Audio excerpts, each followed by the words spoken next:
Jadi sebenarnya saya membuat konten ini dadakan ya. Sekarang saya lagi di kantor ada pekerjaan, tapi karena banyak KPM ku yang nanya-nanya, ternyata KPM ku ini juga banyak yang menonton YouTube. Nah, dia baru aja mendapat info dari YouTube katanya, "Mbak, bener kah ada lagi bantuan saya yang masuk melalui kartu KKS ku? Kemarin sudah dapat lewat kantor pos. Nah, sekarang saya dapat info katanya untuk KPM tertentu itu ada bansosnya masuk lagi lewat kartu KKS. Apakah saya termasuk, Bu? Coba Bu dicek dulu namaku, Bu." Nah, jadi pada saat ada pertanyaan yang masuk seperti ini dari KPM, saya langsung cari tahu apakah ini benar ada lagi bantuan sosial yang masuk di kartu KKS-nya KPM lama ini atau tidak. Jadi nonton video ini sampai habis ya, biar tahu sebenarnya seperti apa. Apakah benar ada bansos yang masuk melalui kartu KKS lagi walaupun sudah menerima bansos di kantor pos kemarin secara tunai atau tidak.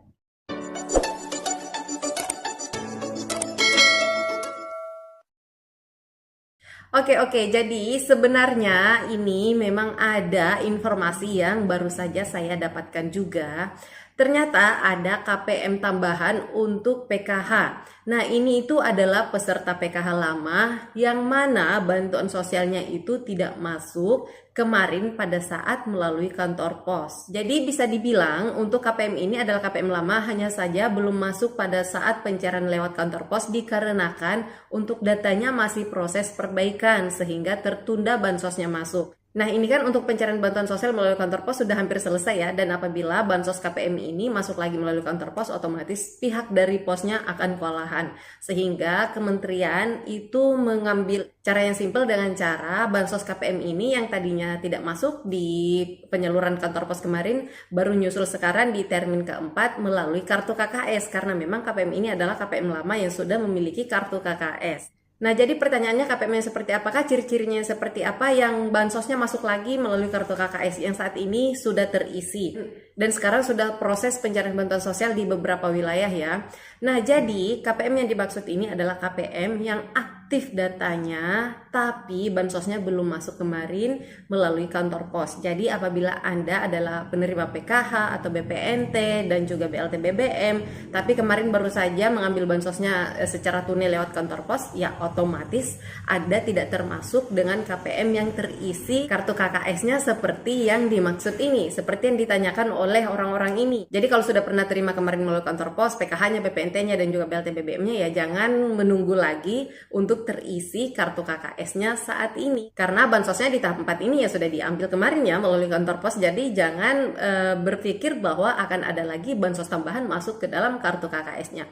Yang dimaksud di sini adalah KPM PKH lama yang sudah memiliki kartu KKS tapi kemarin belum cair melalui kantor pos. Nah, sehingga KPM ini masuk datanya di akhir-akhir seperti ini nih, karena untuk menggenapi kuota 10 juta KPM untuk PKH dan 18,8 juta KPM untuk BPNT, sehingga untuk menggenapkan kuota ini tadi adalah yang dinamakan termin susulan. Nah, saat ini termin susulannya melalui kartu KKS untuk mempercepat proses pencairan bantuannya, karena kalau melalui kantor pos lagi, saat ini kan kantor pos sudah kewalahan untuk menangani KPM-KPM yang belum juga bertransaksi sampai detik ini karena mungkin keluar daerah atau tidak di tempat, sehingga untuk pihak dari PT Posnya fokus untuk menyelesaikan itu dulu dan termin yang susulan ini masuk melalui kartu KKS-nya KPM.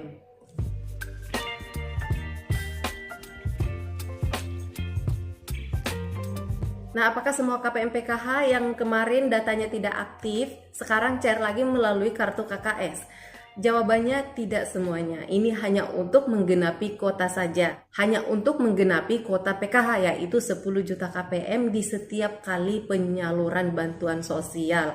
Nah, di tahap 4 ini ada beberapa KPM yang tadinya melalui kantor pos secara tunai, tapi ternyata orang tersebut pada saat bansosnya keluar melalui kantor pos, tiba-tiba orangnya sudah meninggal dunia, atau orangnya sudah pindah alamat, atau ada yang validasi by sistem kemarin orangnya tidak ditemukan.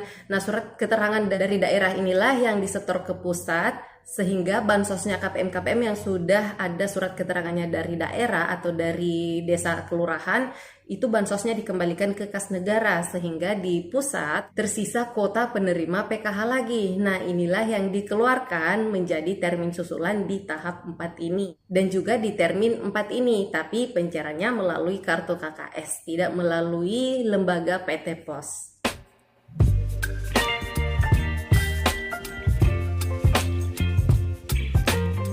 Nah, apabila Anda adalah penerima PKH lama namun merasa pada saat pencairan bantuan sosial kemarin secara tunai lewat kantor pos, Anda tidak menerima undangan atau tidak menerima bansos melalui kantor pos, padahal sebelum-sebelumnya Anda itu PKH-nya cair, maka saran saya silakan Anda cek nama Anda terlebih dahulu di cekbansos.kemensos.go.id. Nah, apabila di sana keterangannya untuk kolom PKH-nya triwulan 4 tahun 2022, kemungkinan besar kartu KKS Anda sekarang terisi untuk bansos PKH tahap 4-nya. Tapi apabila keterangannya di sana masih triwulan 3, maka Anda bukan termasuk KPM yang saldonya terisi masuk ke dalam kartu KKS untuk PKH tahap 4-nya. Nah, itu cara pertama yang bisa Anda lakukan apabila Anda adalah penerima PKH lama tapi belum menerima bansos PKH tahap 4 yang melalui kantor pos kemarin. Itu cara pertama yang bisa Anda lakukan. Dan cara yang kedua yang paling simpel adalah Anda cukup bertanya langsung kepada pendamping sosialnya. Langsung aja telepon pendamping sosialnya, apakah nama Anda termasuk di dalam BNBA susulan penerima bansos PKH tahap 4 di termin 4 ini, yang bansosnya masuk melalui kartu KKS, bukan melalui kantor pos secara tunai. Nah, langsung aja tanyakan pendamping sosialnya, karena setiap pendamping sosial yang menerima BNBA ini pasti masing-masing sudah memilikinya dan akan segera disampaikan ke masing-masing KPM-nya. Tapi nggak ada salahnya juga apabila Anda merasa penerima PKH lama dan di tahap 1, 2, dan 3-nya cair, tapi di tahap 4-nya ini nggak cair, nggak ada salahnya juga Anda bertanya ke pendamping sosialnya. Siapa tahu Anda adalah termasuk KPM yang PKH tahap 4-nya masuk melalui kartu KKS saat ini. Oke, itu saja informasi yang dapat saya sampaikan. Terima kasih banyak buat semua KPM yang menonton video ini, khususnya bagi KPM-KPM yang selalu aktif bertanya mengenai bantuan sosial. Walaupun terkadang untuk pertanyaan-pertanyaan masuk agak lambat saya balas, tapi sebenarnya saya ingin sekali menjawab setiap permasalahan-permasalahan yang Anda alami. Tapi saran saya kepada Anda ya, apabila Anda mendapatkan masalah mengenai bantuan sosial, masalah perdataan, dan lain-lain, yang pertama kali yang harus Anda lakukan sebenarnya adalah berkonsultasi langsung dulu bersama dengan pendamping sosialnya. Cari tahu bersama-sama permasalahannya di mana dan cari solusinya bareng-bareng. Apabila memang ada data yang harus diperbaiki, silahkan diperbaiki sesegera mungkin agar bantuan sosialnya bisa masuk di termin-termin berikutnya atau di tahap berikutnya di tahun depan. Setidaknya kita sudah berusaha, Anda semuanya dan pendamping sosialnya juga sudah berusaha untuk memperbaiki data-data diri yang biasanya tidak valid, karena ini nih permasalahan yang paling banyak di lapangan terjadi ya. Itu tadi ya, permasalahan data ya, ada yang tidak valid, ada yang tidak padan dan lain sebagainya. Tapi apabila teliti untuk mencari tahu letak permasalahannya di mana dan segera memperbaikinya, insya Allah KPM tersebut akan aktif lagi datanya sebagai penerima bantuan sosial selagi masih dinyatakan layak untuk menerima bantuan sosial berdasarkan sosial ekonomi yang Anda punya. Karena yang berhak untuk mendapatkan bantuan sosial hanyalah masyarakat yang tergolong layak bantu secara sosial ekonomi dan tercatat sebagai fakir miskin. Baiklah, sampai di sini dulu informasi yang dapat saya sampaikan di video kali ini. Semoga video ini bermanfaat dan terima kasih banyak sekali lagi yang sudah menonton video ini sampai habis. Sampai ketemu lagi dan saya di video selanjutnya. Wassalamualaikum warahmatullahi wabarakatuh.